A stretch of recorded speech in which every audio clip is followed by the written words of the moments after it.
Well, we are about ready to get started with our fall break, and tomorrow's Thanksgiving, and I've had a chance to sit and think and reflect a little bit recently. If you haven't heard, next Tuesday I will be giving a rehearsal for my Florida Future of EdTech conference session, which is going to be in January, but I needed to set a deadline for myself. So this Tuesday I'm going to be delivering a first version of this conference through YouTube on my YouTube channel, this channel right here. So if you don't want to forget it, hit subscribe and you'll get an alert when that live stream is about to get started. As I'm reflecting and as I'm thinking about what I want to say in this session, a lot of really interesting things are happening. The biggest one is I'm processing what it is I actually believe about the class, and it's the same thing that's been happening with my blog, where I'm taking a lot of these ideas that I have and it's starting to coalesce into sort of an education philosophy that is really this heart of this game-inspired design that I'm working through. And I'm starting to get this concept of the open world, almost a sandboxy kind of feel for the classroom. And I realized that I'm offering a lot of choices that I probably wouldn't have done 4 or 5 years ago. A lot of it's based on this idea of game design.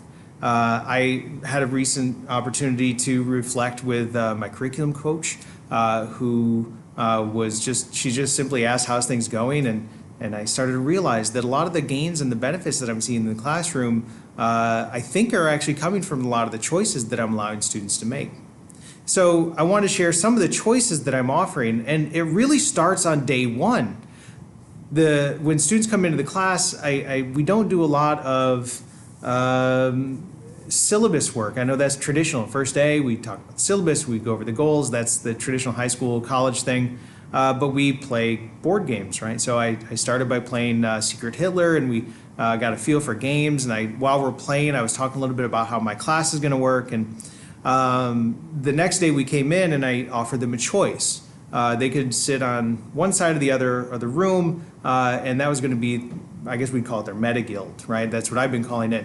They have sort of subgroups within these two larger factions. The Sentinel group is really interesting. They get, I gave them a card, looks like this, and that Sentinel group has a couple of positive benefits to being a Sentinel. The first is that we do have due dates or deadlines for homework, and the Sentinel group, they start with no power. And as they submit items, as they turn things in, they earn charges that power up the charges that they have for the superpower. So they have to earn their power. They start with nothing and they earn things throughout getting things done. Their benefit is that they don't have a due date. They just have to get it done by the test. So as long as they get their work done by the time we take our common assessment, they still get that equal value for charging up their superpower. The other option is that they could choose to be a hunter. Now the hunters get hearts, and they start with 3 hearts, and if they miss a deadline, so if they don't turn in their homework on a Tuesday, they lose a heart. And they have to have at least 1 heart to use their superpower on the test or on whatever battle we're doing.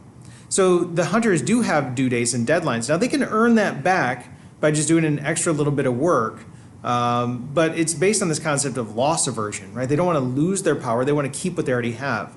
So they're both doing the same types of work, and they both have kind of a same goal for getting things done on time, but they have different incentives for doing so. That's a big choice, and it really drastically alters the way that they're going to play my class, play my game, play my class. So the Hunters and the Sentinels decision is very important. And I mentioned that they have superpowers. They have different avatars they can pick from. I gave them 8 avatar options this year. 3 or 4 tended to be the most popular. By far the most popular, and it was based all on the common assessment test, is this one. This is super strength. Now on the common assessment, the super strength power has the ability to use their notebook to help on the test. The flight power is I would say probably the 3rd most popular. The flight power, the students have the ability to come up to me and ask for 2 questions. They have the ability to ask me what the answer is on the test, and I'll have to tell it to them. Again, they have to have the number of hearts or charges to use that power, which means they've already done the work to get there. And probably the second most popular is this one. This is the super detective. Now, the super detectives can create a cheat sheet before the test. Why somebody would want to pick that and not the super strength, I'm not sure. My guess is because of the clash powers. It has a little bit more of a power that doesn't affect the test. So they have other things that are helping out with their decisions. So these are all different avatar types. There's others with other powers. Those are the most popular ones, but they have a choice in how to do that. Here's the really interesting thing to me. They don't use them on the test. They have them there. I'll see the students with their cheat sheets. I'll see them have the notebooks there. Most of the time, the flight people will ask me a question, but it's usually a question they already have a pretty good answer to. They want to make sure. So I think what's happening is that by having the superpowers and by having those Hunter versus Sentinel deadlines, that I think they're being more prepared for the common assessments. Now, we should probably talk a little bit about that too. My completion rates for the students getting their homework done is probably at an all-time high. The superpowers, like I said, are not being drastically overused on the tests. My test scores are probably 15 points higher on average than they were a couple of years ago. So I think a lot of this is helping, and I think it boils down to choice. Now, I do want to mention on the test, I'm sorry, on the homework, I have what I call battle prep. Now, one of the new things that I did this year for my battle prep was that I allowed students different ways to demonstrate their knowledge. I have a list of about 15 different activities they could do based on recorded lectures or other people's recorded lectures or even digital readings. So we have two big things about choice right there. First of all, they have 15 different items that they could choose from. They could take bullet point notes. They could create visual vocabulary. They can write summaries. They can write poems. They can make questions that on a Kahoot and then play it with some other students. So they are taking the opportunity to demonstrate what they know in their own way. That's been very important. Then I also gave them the choice that they don't have to listen to me on a recorded lecture. That's one option, and they tend to be a little bit shorter, and they tend to know that what I ask and put in those videos are probably going to show up on an exam. But they can also watch things like crash course videos. We have a couple of other recorded authors that we have access to. We have a digital textbook called the American Yawp that it's an online open source textbook, which is really interesting, that the students can kind of go through and they can do some work that are specifically designed for digital text. And again, I think that by giving them the option, they can choose to watch me, they can choose to watch somebody else, and then letting them work with that material in the way that they see fit has been really an important element that gives them meaningful choices in their school life. One thing that's been really surprising to me about that is one of the options, they have to choose two things off of that list.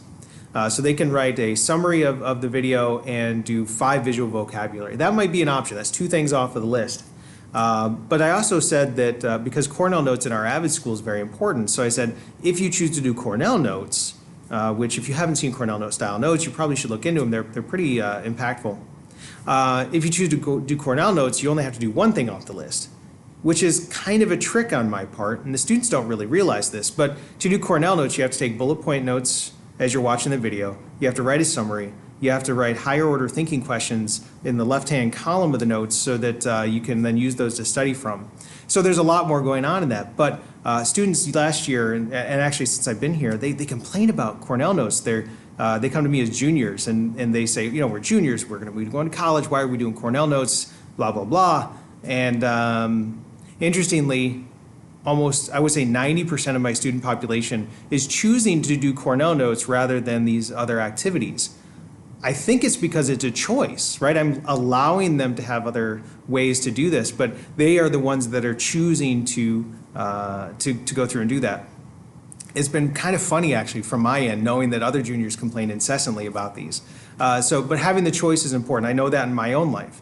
There would be no way that I would be so far into gamification as I am if I was told that I had to do gamification, right? Because when it's a choice that I want to make, it becomes more meaningful to me, and it becomes more important to me to see it through. A couple other things that I talk about with choice. I do have these other cards, right? These are what I call my enthralled cards. These are historical character cards. This is the 54th Massachusetts. This is Hiram Revels, right? So these character cards are earned by students through our battle mechanics. So if they win a small little battle skirmish, they will get these as a reward. It's one of their rewards. They can buy cards, little power-up item cards that they can earn silver instead, or in some cases they can earn a little bit of extra XP. So they have those cards, and I gave them a list of options that they can use those cards for. You can see here I have it taped on the table. I have them printed up on the walls. But they have a list of options, so whatever they want to do with those cards. So on a common assessment, I'll eliminate one answer choice for every card. During battles, they might get an extra bonus power roll. Just in general, they can add and absorb another power for a day, or they can regain a heart or a charge using these. So these allied cards are just another way that the students can tailor their experience in the classroom. And again, more choices, I think, are better. We also have been doing boss fights, right? So in the boss fights, usually it's, you answer a question right, you get a point. But we do our boss fights differently. I have 4 or 5 groups, and each group can be a different type of group. So we have medics and warriors and bandits and tech wizards, and we even have berserkers. And this allows each group to play a little bit differently so that they can feel like their choices were being made that are meaningful to them. We just had a boss fight today in my class, and it was obvious the students were going to win, but one student was insisting on using his shield because it was his power and he wanted to make sure it got used. I had another student that they were berserkers, and berserkers can chain their question answers together. So if they get 5 questions in a row right, they don't attack during those 5 questions, but then they can multiply by 10, right? So they double the number of questions they got right, whatever their attack is. So I had a student that was, they were pushing that they had gotten 8 questions in a row, and for the next 2 questions you could see him just nervously jittering, and every question he'd hold up he'd kind of like shy away, and he was very scared he's going to get the question wrong. But it was such an important and fun element to add to it, and instead of a lot of bickering and complaining about review, we had a lot of fun with it. I have a lot of choices in my class.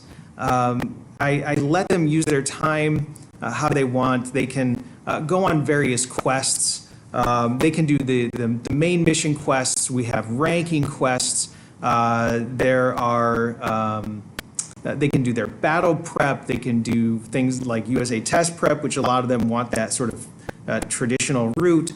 So a lot of choices, and they're all meaningful choices that allow them to tailor their experience in the classroom so that it's meaningful for them. And it's a way that we can have a conversation and I can see their personalities flourishing.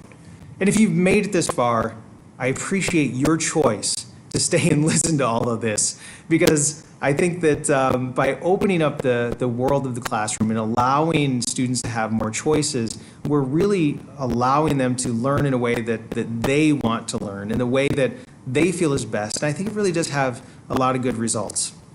Again, if you've made it this far, thank you. I hope you come and join me on Tuesday, November 27th at 3 o'clock Eastern Time, when I will do a little bit more of a traditional rehearsal of my Florida EdTech, or the Future of EdTech conference. It's in Orlando, Florida, presentation. If you do decide to make it, please have a dice or two.